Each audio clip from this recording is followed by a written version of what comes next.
Hey, bed hair, don't care. Gonna be doing yard work soon. No workout today because I am gonna be doing yard work and I got a lot of things to accomplish. Tomorrow, next workout. That all being said, I'm just want to point out, okay, so running a 30-day wellness group right now, and I'm actually have it in here where I just make that something where it's a contract that people sign with themselves, so you can start whenever. You don't have to be like in the specific group or whatever. That's a side note, just to kind of background. But I just connected some dots that have it in front of my face. All right, because the whole concept for me with this group or this 30-day wellness challenge is that I love to crowd out unsupportive habits as opposed to trying to remove things.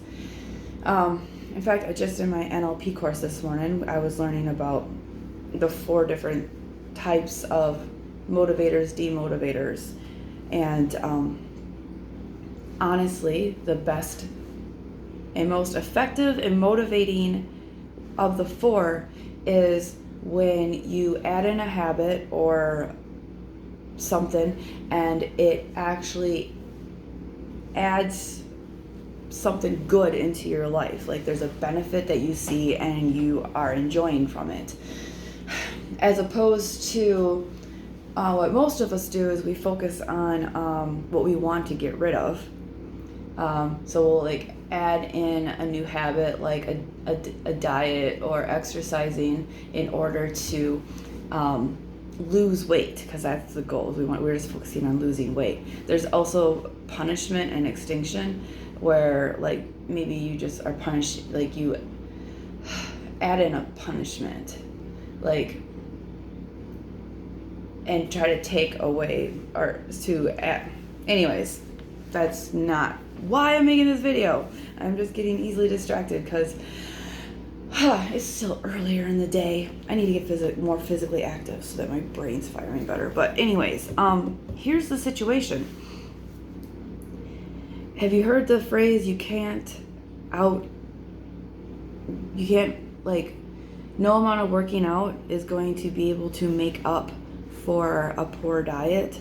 The concept there is it's very important to make sure that we are eating proper portions and of the foods that we need each day, and not overdoing it on a regular basis, not overindulging on a regular basis.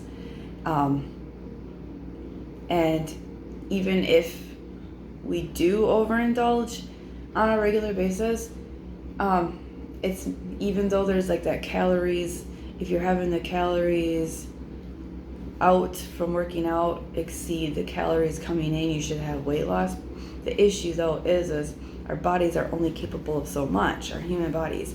So if you're eating extremely unhealthy, you're not going to be able to work that off. There's probably maybe a small percentage of people that, are an exception to that rule, but because there's always some exception somewhere, but that is not a good way to set out how we're going to go about life. So I'm sharing that concept because here's the situation. Wellness for me is overall everything: our thoughts, our emotions, our environment, our relationships, our physical health, our spirituality. That doesn't necessarily mean like church and stuff, but just like how at peace you are with life. And it's the whole kit and caboodle. I have a little joint wellness survey that I give my clients before we start working together, to really help give me a temperature of where they're at in places. And no amount of overdoing it in one of those realms can really make up for if something is really, really shitty in other realms. Now, granted, when I work with my clients, I can typically see in one of the categories, I'll be like, shit, that's the domino. Like, if we hit that, other dominoes are going to fall. And by that, I don't mean like naturally just everything else is going to go away. But it's, if we can work on the mindset and the thought processes and get results in this category, that is going to set in motion like, oh shit, I can apply these same concepts in these other areas. And that's what I mean by having all the dominoes fall. So also, if we're focusing on what we don't want all the time, like, fuck, I want to get away from that, I want to get away from that, you're not looking at where you want to go. So you can end up anywhere. Your trajectory is not determined. And for a short distance, that's not too big of a deal. You won't fall too far from your target. But in the long haul, you end up very far away from your target. I actually drew a visual early this morning about this because I was like, oh shit. And so we will get further and further away from our true selves and be like, how the hell did we get here? I feel extremely not in the right place in my life. I'm unhappy. I feel disconnect, like all those things. And it's because a lot of the times, and it's human nature, is to look at what we don't want, to look at lack, scarcity, and not be focusing on where we actually want to go and what we're going to get from that and why that lights us up. And so I share all of this because if we have a lot of shit just piling on us all the time and we're constantly having to soldier through that shit, no amount of eating healthy, getting sleep, or exercising is going to make that go away, because it's still onslaught. If you're going to an environment that's constantly toxic and overworking you and devaluing you and is a constant stress, that affects you in every way humanly possible. It lowers your self-value, your beliefs, your feelings of, it lowers your joy. And you're surrounded by other people, you're having all of these repetitive thoughts that are reinforcing that shit. It's a physical strain on your body, which lowers your immune system. You're more prone to being sick all the time. And you're less motivated to get yourself out of it, which is kind of crazy. Because you're so stuck in the muck. And sometimes I used to be a huge believer in mind over matter. And that applies at times.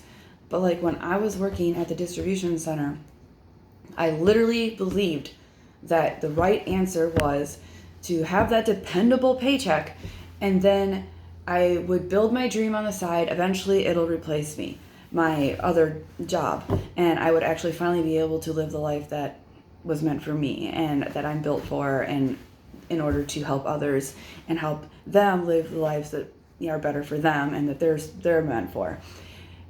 And here's the problem. I realized before my 44th birthday that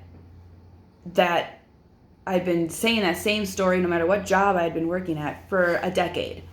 And I'm still in the same spot, the same situation, telling myself the same, we'll just do this. And it wasn't getting me anywhere. And I quit. That very weekend, I quit. So my last day was January 28th, 2023. It is now May 17th, 2023. And I have not died. I'm not getting evicted from my home. I am well, I guess it wouldn't be evicted. I don't know what it's called when you own, foreclosed.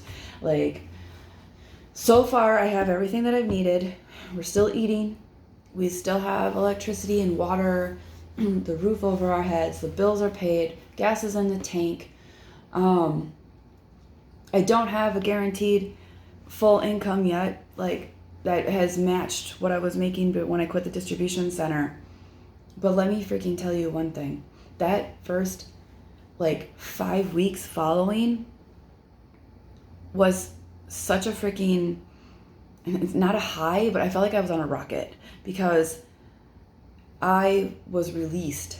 I was free from all of that, and my creativity and being able to see who I really was meant to be and what my purpose on this earth was. The clarity that came from not being in that shit and having that gray wall of work weekend hitting me every fucking weekend was gone. So, and I really could go into this more depth, but the quality of my life has improved drastically, which in a rational person's world doesn't make sense, because I went from a for sure income to I'm scrapping, girl. I am scrapping. I am figuring shit out as I go. I am living on a prayer. And you know what?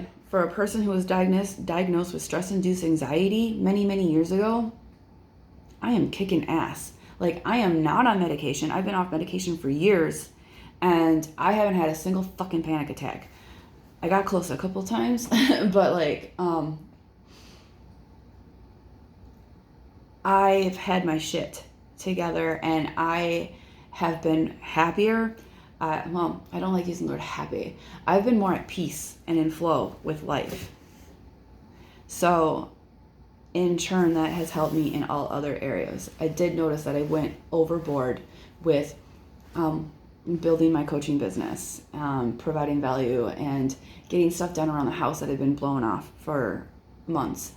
And I got hit with COVID. It hit me hard for 2 days, and then I was wore out. And that was my body saying, girl, you need to incorporate actual downtime, because I thought I had put in downtime, but my downtime is constructive shit most of the time. So being more in tune with myself, and I'm able to be more self-aware about these things so that I can take these cues from my body, as opposed to just going to the doctor and trying to cure the symptoms. I'm actually able to find the root causes and take care of that instead, which eradicates a triad of, or multitudes of issues that follow from that. So hopefully I'm able to share this in my group, because now it is over 13 minutes. If not, I will just share a link from one of the other media places that I share stuff in. But I wanted to share this with more than just my group, because it is so important to realize that there is no all one way, all in answer to anything. Life is literally assess and adjust. And so it isn't all just mind over matter. It isn't all just, sometimes we do need to change the circumstance if we can in order to create a better result. It's really individual dependent. And when it becomes a chronic problem, when something's becoming a chronic issue, it's time to really sit back and take inventory on why. Because we have to ask ourselves, what is the cost? What is this costing me in the long run? Because if it's costing you your health, if it's costing you the ability to have meaningful relationships with your loved ones, is it really fucking worth it? Toodles.